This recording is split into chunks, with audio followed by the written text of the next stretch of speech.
guys, so welcome back to another video. This video will be the review of my iPhone 6 GGP Unlock. And if you're planning to buy this phone, please keep on watching. I ordered this phone December 22. Tapos, na-receive ko siya January 3 na, which is so tagal. I understand naman kasi it's holiday season, so no rush. I ordered this online sa cousin ng cousin ko. Hindi ko kilala yung supplier, but I've been looking for like itong mga phone na to, like iPhone sa mga Facebook, ganun. I've been looking a lot. I found Chanela online, Depot, ano pa ba? Marami. But I'm scared to order from them. Meron akong isang Instagram na kinokontak because plano ko talagang bumili. But then, natatakot din ako kasi it's very affordable. Sobrang affordable niya. Oh! Nagbago ulit sila ng name, which is ongoing sale. Tapos, hindi pa searchable yung Facebook account. If ako sa inyo, go for store talaga na you trust talaga. Because some stores talaga medyo trustworthy. Hindi talaga. Like, scam siya. So, that's why, kahit mahal ito, this one is 16,000. Pero sa ibang shop, like, 14, mga ganon. Like, murang-mura talaga. But this one is much more expensive kasi nga, pinapatungan nila yung mga shop na yun.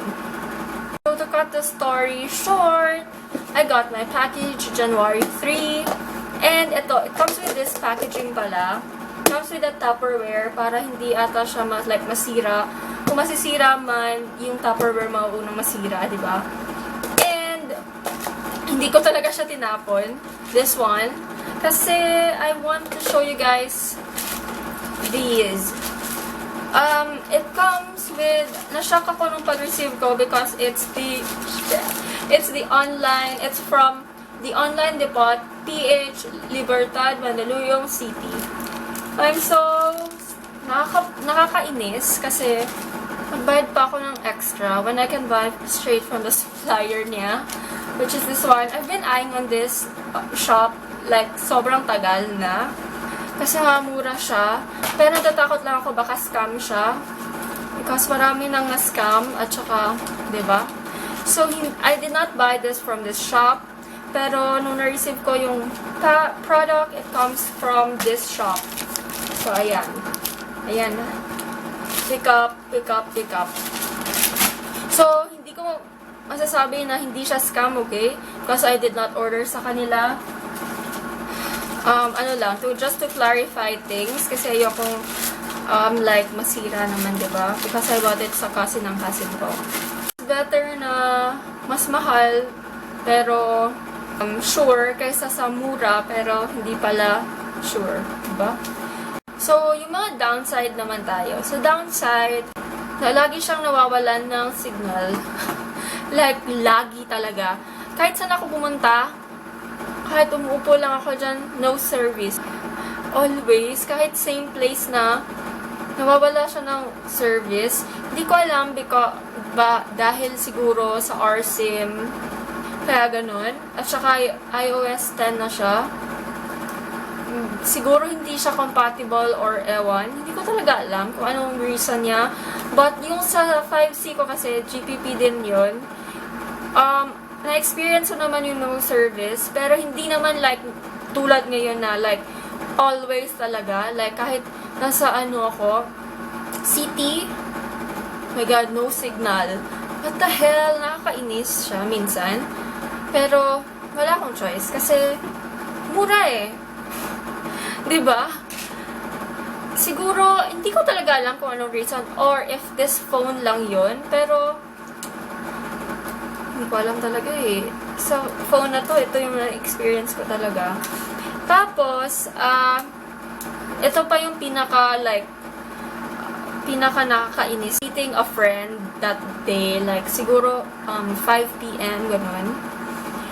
Tapos, naghihintay lang ako somewhere.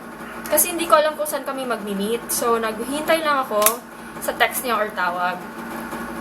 So, wala talaga ako na-receive, like mga 5:30. So, I texted my friend and sinabi ko na ganon, sana siya. Tapos, my friend was calling me a lot, like, ang dami niya na palang tawag sa akin, pero wala akong nare-receive. Like, what the hell?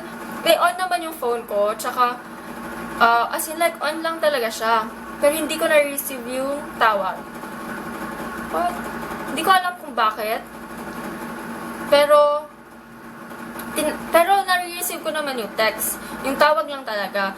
Nung nagkita na kami, kasi nare-receive ko naman yung text niya, so nag-text na lang kami. Nung nagkita na kami, pinatry ko sa kanya, kanyang tawagan yung phone ko, na ganun talaga. Natakot talaga siya na hindi ko na-receive. So, natakot ako nun, as in like, my God, natakot ako ng sobra because anong gagawin mo sa phone na hindi pwedeng tumawag? Diba? So weird.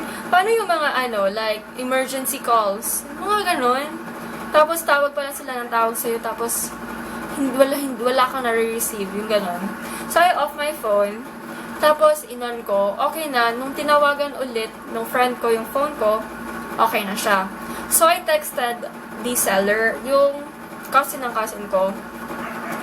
Tinanong ko siya na gano'n yung experience ko. Akala ko, like ibabalik yung phone ko or something. But she said na yung phone niya din gano'n. Which I think your phone is iPhone 5S. Gano'n din pala yung phone niya. Ewan ko. Siguro gano'n lahat ng phone. I experienced this 2 times na. The other one naman, inimit ko yung classmate ko. She was calling me like 100 times, pero wala akong na-receive. Tapos, nagsalubong kami sa school. Boom, sabi niya, oh, tumatawag ako lagi sa'yo, blah, blah, blah, blah, blah. Tapos, hindi ko na-receive. Tapos, pinatry ko siyang tawagan ako ulit. Wala talaga. Like, hindi ko makita yung call niya. Like, hindi siya pumapasok sa phone ko. Which is weird. I hope na ma-fix nila yan, kasi nung gagawin mo sa magandang phone, kung you can't call, you can't, diba? You can't text. Of course, you can't text din kasi laging no service. I'm guessing it's because of the RSIM siguro. Hindi ako sure but I'm gonna buy a new RSIM. Tingnan natin if ganito pa din ma-experience ko. Yung isa pang con na hindi ko nagustuhan din is while you're calling, like, very choppy siya. My goodness, like, kailangan mo pa mag-position para makatawag ka ng maayos kasi very choppy siya. I don't know if my reception is bad, pero hindi ko naman na-experience yan sa previous mga phones ko. Diba? Yan lang yung mga downside ng phone na to, but yung mga iba namang mga features, okay naman. So yan, thank you so much for watching this video. I hope you enjoy watching and I'll see you guys in my next video. Bye!